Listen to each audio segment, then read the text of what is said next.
एक बहुत बड़ी ब्रेकिंग अभी अभी सामने आई है, वो ये है कि कुछ ही घंटों के बाद जब सीज़ फायर का ये लागू हुआ था, यूएस ने मीडिएट किया था भारत पाकिस्तान के बीच में, पाकिस्तान ने सीज़ फायर का उल्लंघन किया है। अभिषेक, मैं आपको यहाँ रोकूंगा। यूएस ने मीडिएट नहीं किया था, भारत और पाकिस्तान ने आपस में ये फैसला लिया था और भारत की पहल पर यह फैसला हुआ था कि आपस में दोनों देश सीज फायर का पालन करेंगे। लेकिन सीज फायर वायोलेशन करते हुए, सीज फायर का उल्लंघन करते हुए पाकिस्तान ने भारत की तरफ ड्रोन फेंके हैं। और मैं अभिषेक यहाँ आपको बता दूं कि सबसे पहले उमर अब्दुल्ला, जम्मू कश्मीर के मुख्यमंत्री उमर अब्दुल्ला ने लिखा है, ये उन्होंने 1 घंटा पहले लगभग आप देखें, उन्होंने ये लिखा है कि what the hell just happened to the ceasefire explosions heard across Srinagar. ये उन्होंने 15 मिनट पहले, माफ कीजिएगा, ये उन्होंने 15 मिनट पहले ये ट्वीट किए। और आपको बता दें कि लगातार हमें ये खबर आ रही थी कि जम्मू के इलाकों में, जम्मू जहां India.com के हमारी टीम डिजिटल के अपने लोग मौजूद हैं, उन्होंने उनकी लोकेशन हम आपको नहीं बता सकते, लेकिन उन्होंने बताया कि कई इलाकों में ब्लैकआउट होने लगा है। और अब जो खबरें आ रही हैं, अगर हम आपको बताएं तो बाड़मेर, राजस्थान के इलाकों में भी ब्लैकआउट होने लगा है। तो ये सीज फायर वायलेशन है। और आज भारत ने ये कहा था कि अगर कोई भी आतंकी हमला होता है तो उसे युद्ध की कार्रवाई माना जाएगा। सर, पंजाब में भी जो है ब्लैकआउट होना शुरू हो गया है, राजस्थान के कई शहरों में ब्लैकआउट की खबरें जो हैं वो सामने आ रही है, और ड्रोन्स साफ तौर पर विजुअल्स भी आए हैं। समय हम आपको नहीं बता पाएंगे, लेकिन विजुअल्स दिखाए गए हैं। बीएसएफ को लाइन ऑफ एक्शन पे बोला गया है कि वो पूरी कमान संभाले और मुंहतोड़ जवाब दे। जी, ये मैं आपको बता दूं कि हालांकि भारतीय सेना के अफसरों ने ये कहा है कि ये घबराने की बात नहीं है, हम लोग जितने प्रिपेयर्ड कल थे हम उतने ही प्रिपेयर्ड आज हैं। लेकिन मुक्तसर साहिब, गुरदासपुर, राजस्थान के बाड़मेर, श्रीनगर, ये इन इलाकों में अभी ब्लैकआउट किया गया है। श्रीनगर में 4 पाकिस्तानी ड्रोन मार गिराए गए हैं। जी, और वैसे सर देखा जाता है कि जब सीज़ फायर का ये जब डिक्लेरेशन हो जाता है, जब सीज़ फायर को लागू कर दिया जाता है, तो दोनों ही साइड शांति की तरफ जाना शुरू कर देती हैं। लेकिन यहाँ कुछ ही घंटों में, चंद घंटों में पाकिस्तान ने वायलेशन कर दिया है। अभिषेक, ये बात IMF को शायद समझ नहीं आई, अमेरिका को शायद समझ नहीं आई, लेकिन भारत के लोगों को ये बात बहुत पहले से पता है। पाकिस्तान शुरुआत से झूठ बोलता आया है, आज भी झूठ बोल रहा है, और पाकिस्तान के झूठ का यहाँ पर पर्दाफाश हुआ है। उन्होंने खुद कर दिया है, पाकिस्तान आर्मी ने खुद ही अपना झूठ है शर्मसार कर दिया है। पाकिस्तान की जो पूरा डिक्लेरेशन हुआ था, ये जो सीज़ फायर लागू किया गया था, और भारत ने इसमें बढ़ चढ़कर हिस्सा लिया था। हालांकि सर, ये कुछ चीज़ें थी जैसे कि पानी, ट्रेड और हमारे जो फाइनेंशियल टाइज़ हैं उसको अभी भी रोका गया था। भारत ने कहा था कि वो हम वापस से सीज़ फायर के उल्लंघन लागू होने के बाद हम ये अभी नहीं कर सकते, हमें रोकना है, क्योंकि भारत को पता था पाकिस्तान की नीयत कैसी है। और अभी कुछ ही घंटों में पाकिस्तान आर्मी ने खुद साफ कर दिया। देखिए, पाकिस्तान के पास में जो सबसे बड़ी परेशानी है वो ये है कि पूरी अंतर्राष्ट्रीय कम्युनिटी में उनकी नाक कट गई। जी, इस पूरे मसले को आप मानिए ये पाकिस्तान की हार थी। पाकिस्तान के लोगों ने ट्विटर पर, सोशल मीडिया पर, फेसबुक और इंस्टाग्राम पर, सब जगह पर ये लिखने की कोशिश की कि ये पाकिस्तान की जीत है, ये भारत का पीछे हटना है, लेकिन ऐसा नहीं था। पाकिस्तान की ये हार थी, और अपनी हार पे खींचा हुआ पाकिस्तान, देखिए पाकिस्तान के ऊपर अभिषेक जो सबसे बड़ा दबाव है ना, मैं आपको बता दूं, वो वहां पर मौजूद जो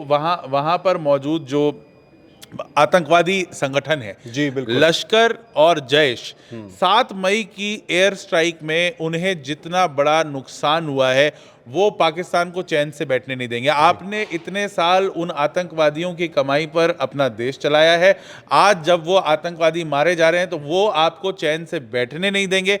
और अभिषेक, यही परेशानी है पाकिस्तान की कि सीज़ फायर को एक्सेप्ट करने के बाद भी वो सीज़ फायर का उल्लंघन कर रहा है। सर, अभी जो बड़ी ब्रेकिंग आई है वो ये है कि पाकिस्तान के ड्रोन्स जो एंटर किए थे भारत की सीमा में वो मार गिराए गए हैं। हमारे एयर डिफेंस सिस्टम्स अभी भी ऑन हैं, और एयर डिफेंस सिस्टम के साथ साथ हमारी लाइन ऑफ कंट्रोल पर जो बीएसएफ के सुरक्षा बल हैं तैनात हैं, और हमारी और शेलिंग और हैवी आर्टिलरी की गई थी। ये न्यूज़ की रिपोर्ट्स आ रही थी, बहुत सारे धमाकों की आवाज़ आई, और रात में ड्रोन्स की एंट्री हुई तो उनकी चमक से पता चला कि ड्रोन्स की एंट्री हुई है, लेकिन भारतीय सेना ने त्वरित रूप से एक्शन लिया है और मार गिराए हैं ड्रोन्स। देखिए 4 ही घंटे हुए थे सर सीज फायर लागू हुए, और 4 ही घंटे के अंदर पाकिस्तान ने अपनी नीयत देखिए साफ कर दी। मैं हैरान अभिषेक इस बात पर हूँ, जितना मैं आपको बता दूं, मैंने करगिल युद्ध बहुत नज़दीक से देखा। फिर मैंने पाकिस्तान के जो छोटे मोटे वॉरफेयर्स हैं, जो उनका आपने देखा होगा, पाकिस्तान ने लड़ाइयाँ ज़्यादा नहीं लड़ी, उनके आर्मी चीफ्स के पास इतने सारे मेडल्स होते हैं, कई लोग उनको चिढ़ाते भी हैं। दरअसल ये जो मेडल्स होते हैं, छोटे मोटे वॉरफेयर और ट्रेनिंग्स के मेडल होते हैं, उनकी आदत है, वो कुछ समय ही रुक पाता है। अगर आप पुराने रक्षा विशेषज्ञों से बात करेंगे, हमारे जो मेरे जितने जानकार डिफेंस में हैं, जो पुराने साथी हैं, और जो सीनियर्स हैं, वो एक ही बात बताते हैं, पाकिस्तान के साथ युद्ध में हमेशा इस बात के लिए तैयार रहना चाहिए कि अभी जो उसने कहा है वो उसका पालन नहीं करेगा। 4 घंटे बहुत लंबी बात हो गई। मैं तो ये सोच रहा था कि जिस वक्त सीज फायर बोला जा रहा है, कहीं उधर बॉर्डर पे फायरिंग न कर दे। सर लेकिन ये इस वायलेशन के मायने क्या रखते हैं, क्योंकि अब भारत एक्ट करने के लिए उसके पास फ्री हैंड है। भारत ने जो एक ये रूल अपनी तरफ से उन्होंने स्टैब्लिश किया था, अब भारत क्या करेगा? देखिए, अब भारत के पास कई तरह के यहाँ पर ये मामला खुल गया है। अब भारत के पास कई विकल्प खुले हैं। सबसे पहला जो विकल्प भारत के पास खुलता है वो है कि भारत IMF के सामने ये कह सकता है, देखिए भारत को अपनी सुरक्षा की चिंता नहीं है, मैं आपको साफ साफ बता दूं, हमारे पास S-400 है, हम बहुत शानदार तरीके से अपने आप को सुरक्षित रख पा रहे हैं, हमारी कोई बहुत बड़ी डैमेज, कोई बहुत बड़ी क्षति हमें पहुंची नहीं है। पाकिस्तान के अंदर भारी क्षति हुई है जिसे वो छिपा रहे हैं, तभी वहां से वीडियोस नहीं बाहर आ रहे हैं, वहां से आपको कोई भी किसी तरह की सूचना नहीं मिल रही है, वहां से बस सोशल मीडिया ट्वीट आ रहे हैं जिसमें तस्वीरें। आप उन इलाकों को दिखाइए ना जहां पर आपकी शेलिंग हुई है, हमने वो इलाका दिखाया जहां पाकिस्तान की मिसाइल गिरी पड़ी थी जी, आप वो इलाका दिखाइए जहां पर हमारी मिसाइल गिरी है, नहीं दिखा रहे हैं क्योंकि बहुत भारी क्षति हुई है। देखिए पाकिस्तान का एयर डिफेंस सिस्टम टूट चुका है। बिल्कुल, पाकिस्तान ये किस बेस पे कर रहा है मैं नहीं जानता, ये सुसाइड मिशन है। और आपने पूछा भारत के सामने, देखिए भारत के सामने 3 विकल्प खुलते हैं। पहला विकल्प जो सबसे बड़ा विकल्प है, भारत IMF में जाकर ये शिकायत कर सकता है कि आप इनसे ये पैसा वापस लीजिए या आप इनका आगे का बेल आउट पैकेज रोकिए। पाकिस्तान जिस पैसे पे कूद रहा है वो पैसा उसे उधार का मिला है, बिल्कुल, तो वो उधार जो है वो वापस लिया जा सकता है, उसके ऊपर भारी कर्ज लगाए जा सकते हैं, भारी जुर्माने लगाए जा सकते हैं। ये पहला काम भारत कर सकता है। भारत जो दूसरा काम कर सकता है वो ये कर सकता है कि वो अमेरिका, तुर्की, चीन जैसे देशों पर दबाव बनाए कि अब वो पाकिस्तान से अपनी संधि रोके जी। जो तीसरा एक्सट्रीम स्टेप भारत कर सकता है वो ये कि भारत भी जवाबी कार्रवाई करे, और अगर भारत जवाबी कार्रवाई में सैन्य कार्रवाई करता है तो ये एक फुल ब्लोन युद्ध हो जाएगा। लेकिन अभी ये वॉर टेंशन है, मैं आपको बता दूं, सीज फायर वायलेशंस कई बार रुक भी जाते हैं, सीज फायर वायलेशंस 1-2 बार में रुक भी जाते हैं, तो भारत सोच समझ के प्रतिक्रिया करेगा। अगर भारत ने सीज फायर वायलेशन बोला है तो वो अपने तरफ का पालन करेंगे, पर अगर ये सीज फायर वायलेशन ज़रूरत से ज़्यादा बढ़ी तो भारत भी अटैक कर सकता है। और चौथी बात जो है, भारत पाकिस्तान का पानी रोक सकता है। जी बिल्कुल, और ये जो बात है जो सुशांत जी ने बताई वो कि पानी की, तो इंडस वाटर ट्रीटी को पहले भी सीज फायर की जो हमने रूल बनाया था उसमें हमने नहीं डाला था, और पानी के ऊपर अभी भी भारत का पूरा हक है, पूरा राइट है, जिस तरीके से चाहे वैसे वो रोक सकता है, एक एक बूंद के लिए पाकिस्तान को तरसा सकता है। सर थोड़ी देर पहले हमारे जो हमारे साथी हैं वो जम्मू में थे और उनसे हमारी बात हुई थी, तो हमने उनसे डायरेक्टली पूछा था क्योंकि हमें इनपुट्स आ रहे थे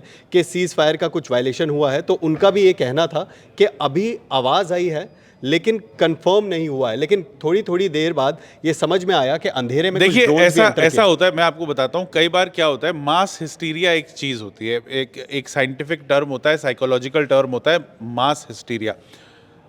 कई बार ऐसी किसी बड़ी घटना के बाद आमतौर पे ऐसा सुनने में आता है कि अरे हमने भी धमाका देखा, जैसे आपने दिल्ली के अंदर एक अफवाह चली थी काला बंदर की, ऐसे ही लोग UFO देख लेते हैं।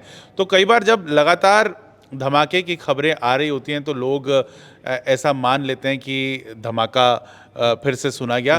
तो पहले थोड़ा सा एहतियात बरत रहे थे हम लोग, लेकिन अब आप देख सकते हैं एयर डिफेंस सिस्टम जो है वो एक्टिवेट हो गए हैं, तो इसका मतलब श्रीनगर में जो बड़े धमाकों की आवाज़ आ रही है ड्रोन हमला है। उमर अब्दुल्ला की ट्वीट मैं चाहूंगा, अपने साथी से रिक्वेस्ट करूंगा कि अगर वो इसको एक बार रिफ्रेश कर दें जी। तो आपको दिख जाएगा। उन्होंने एक वीडियो जारी किया है। सर वैसे थोड़ी देर पहले, अगर आप जो 1 घंटे पहले ट्वीट की बात कर रहे थे, उमर अब्दुल्ला ने खुद भी कह दिया था कि अब सीज फायर जो रोका गया है तो सिविल फ्लाइट्स रिज्यूम की जाए, और उन्होंने ये भी बोला था कि हज जाने वाले कुछ ऐसी फ्लाइट्स हैं जो कि तैयार हैं और पाइल्ड अप हैं, तो उनको उमर अब्दुल्ला जी, तो वो किया जाए। लेकिन देखिए ये वो वीडियो है जिसमें the air defence units in the middle of Srinagar just opened up.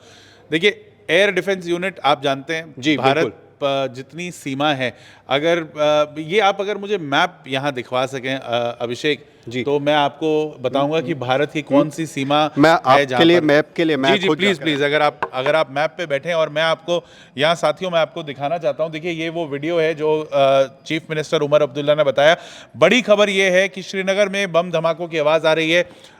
सारी चीज़ों को ताक पे रखते हुए पाकिस्तान ने अपने वादे को तोड़ा है। पाकिस्तान ने कहा था सीज फायर वायलेशन को वो रोकेंगे, 4 घंटे नहीं रुक पाया पाकिस्तान। देखिए इंटरनेशनल स्फेयर में पाकिस्तान की बहुत किरकिरी हुई है, उनको बहुत बड़ा घाटा उठाना पड़ा है। IMF से पैसे लेने के लिए, कर्जा मांगने के लिए, लोन लेने के लिए उन्होंने सीज फायर वायलेशन की बात मान ली थी। लेकिन आतंकवाद का दबाव कम कैसे करेंगे? जिन लोगों को आपने पाला है, अब देखिए आपने सांप को पाला है तो जहर तो उठाना ही पड़ेगा। आपने लश्कर तैयबा और जैश को अपने पास रखा था, और अब ये देखिए यहाँ पर ये मैप खुल गया। अगर हम इसको थोड़ा जूम आउट करें और मैं आपको वो इलाका दिखाना चाहता हूँ श्रीनगर के पास का, और जूम आउट करेंगे तो थोड़ा हम आपको ये क्लैरिटी से दिखा पाएंगे। देखिए ये वो बाउंड्री है, ये वो बाउंड्री है, आप देख सकते हैं ये वो बाउंड्री है। साथ साथ अगर हम चलते रहें न्यू मीरपुर सिटी की, ये वो बाउंड्री है जहां पर लगातार खतरा है। उधमपुर हमारा बड़ा बेस है, नीचे पुलवामा बड़ा डेंस एरिया है, अनंतनाग, पहलगाम, श्रीनगर की तरफ ये हमला हुआ है। तो बहुत संभावना है कि इस्लामाबाद, और देखिए अगर श्रीनगर पे हमला होता है, साथियों मैं आपको बता दूं, अगर श्रीनगर पे हमला होता है तो श्रीनगर का हमला किसी भी तरह से पाकिस्तान की सेना की मर्जी के बिना नहीं हो सकता। और इसका कारण है अभिषेक, क्योंकि इस्लामाबाद, रावलपिंडी, मुरी, ये पूरे के पूरे इलाके जो हैं जी, ये सारे इलाके जो हैं ये पाकिस्तान की राजधानी है इस्लामाबाद। इस्लामाबाद के आसपास के जो इलाके हैं पूरी तरह से सेना के द्वारा प्रोटेक्ट किए जाते हैं। ये बॉर्डर पूरा सेना के द्वारा प्रोटेक्टेड है। इनफैक्ट ऊपर जो POK का इलाका है वो भी सेना के द्वारा प्रोटेक्टेड है। तो पाकिस्तान की सेना ही यहाँ पर यह हमला करवा रही है, और POK की तरफ से आने वाली ऊंचाई पर यहाँ पर पाकिस्तान की सेना को एक फ़ायदा जो है, और मैं आपको बता दूं कि एक एडवांटेज पाकिस्तान की सेना के पास यहाँ पर यह है कि वो उनकी जो चौकियाँ हैं, अगर आप ये मैप थोड़ा और ऊपर अगर हम इसको कर सकते तो उनकी जो चौकियाँ हैं वो काफ़ी ऊंचाई पर बनी हुई हैं। तो कुपवाड़ा, सोपोर जैसे इलाकों से ऊपर से होते हुए तो हमारा कुपवाड़ा, सोपोर, बारामूला, गुलमर्ग, गंदरबाल, श्रीनगर, ये सारे इलाके जो हैं ये हम लोग यहाँ पर फंस जाते हैं, और यही हमारी वो प्रॉब्लम एरिया है जहाँ से हम लोग जीत नहीं पाते। मैं भारतीय सेना से कहता हूँ, अगर ये लगातार सीज फायर वायलेशन चलती है अभिषेक, अगर ये लगातार सीज फायर वायलेशन चलाते हैं तो मैं तो भारतीय सेना से कहूँगा कि इस बार आपको POK के अंदर कार्रवाई करनी चाहिए। बिल्कुल। क्योंकि यहाँ पर आप देख रहे हैं ये जो इलाके हैं ये स्नो टिप्स हैं। यस, और ये जो इलाके हैं यहाँ पर पाकिस्तान की चौकियां ऊंचाई पर है। यही करगिल के अंदर भी प्रॉब्लम थी हमारे साथ कि उन्होंने करगिल की चौकियों को, क्योंकि वो ऊंचाई से आ रहे थे, तो उन्होंने करगिल की चौकियों को अपने कब्जे में ले लिया था, और भारत के लिए बहुत मुसीबत पैदा कर दी थी। भारत ने काफ़ी हिस्सा अपना वापस लिया है, लेकिन अभी भी पाकिस्तान ऑक्यूपाइड कश्मीर अभी भी उनके पास काफ़ी हिस्सा मौजूद है, और ऊंची चौकियां होने की वजह से वो वहां से जब बेचते हैं तो श्रीनगर को टारगेट, मतलब वैली को टारगेट करना, वैली को टारगेट करना उनके लिए बहुत बहुत ईजी हो जाता है। सर सबसे बड़ी बात तो ये है, जो एबटाबाद की हम बात करें या मुजफ्फराबाद की बात करें, आपने बताया था पाकिस्तान आर्मी के जो हेडक्वार्टर्स और बेसेस हैं एबटाबाद वही जगह है जहां पर उसामा बिन लादेन को पाकिस्तानी आर्मी के बेस से उठाया गया था। इस्लामाबाद कैपिटल होती है तो अपने आप एक छावनी की तरह होती है सर पाकिस्तान आर्मी। लेकिन अगर हम डिस्टेंस देखें श्रीनगर में, और ये जो ऊंचे इलाके जिनकी आपने बात करी, बालाकोट हो गया, वहां से कुपवाड़ा बहुत पास पड़ता है जो कि अपने आप में एक डेंस एरिया है, सोपोर पास पड़ता है, बारामूला पास पड़ता है। तो कश्मीर का मेन जो डेंस एरिया है वो हाइट से जब फेंका जाता है कोई भी ऐसी ट्रैजेक्टरी तो पाकिस्तान को वहां पर एडवांटेज तो होता है। इसमें मैं आपको थोड़ा क्लियर करना चाहूँगा। देखिए, मुजफ्फराबाद या रावलकोट इलाके जो है ये भारत के इलाके हैं। आप जब बालाकोट से ऊपर जाते हैं जी, यहाँ से पीओके का इलाका होना शुरू हो जाता है। पीओके में पाकिस्तान के पास लगभग 7 से 8 चौकियाँ हैं ऑफिशियली। अनऑफिशियली कुछ चौकियाँ और भी हैं वहाँ पर उनकी, और ऊंचाई पर चौकियां होने की वजह से भारत का कंट्रोल बहुत इस पर रह नहीं पाता है। तो यहाँ पर मैं आपको बता दूं कि ऊंचाई से जब नीचे वैली में हमला होता है तो यहाँ से आने वाली शेलिंग श्रीनगर से भी आगे अनंतनाग तक, काजीकुंड तक, उनके लिए ये पहुँचाना बहुत इजी हो जाता है। तो ये एक दिक्कत हमारे साथ है। पर आप हमारे साथ लगातार बने रहिए, हम वापस लौटेंगे एक छोटे से ब्रेक के बाद और आपको बताएंगे कि अभी हालिया हालात क्या है, राजस्थान में क्या स्थिति है। ये तो कश्मीर की बात हमने की, लेकिन राजस्थान में क्या स्थिति है, पंजाब में क्या स्थिति है। पंजाब में कल के अटैक में हमारे 26 सिविलियन नागरिक मारे गए थे, तो क्या वहाँ पर कैसी स्थिति है। We will be right back. Thank you so much. Thank you Abhishek. Thank you sir. अब हाल ही में आपको बस एक लास्ट अपडेट ये कि ब्लैकआउट होना शुरू हो चुका है हर जगह और पाकिस्तान ने सीज फायर वायलेट किया। इंडिया.com के साथ आप बने रहिए, ताज़ा और कंफर्म खबरें हम आपको लगातार पहुंचाते रहेंगे।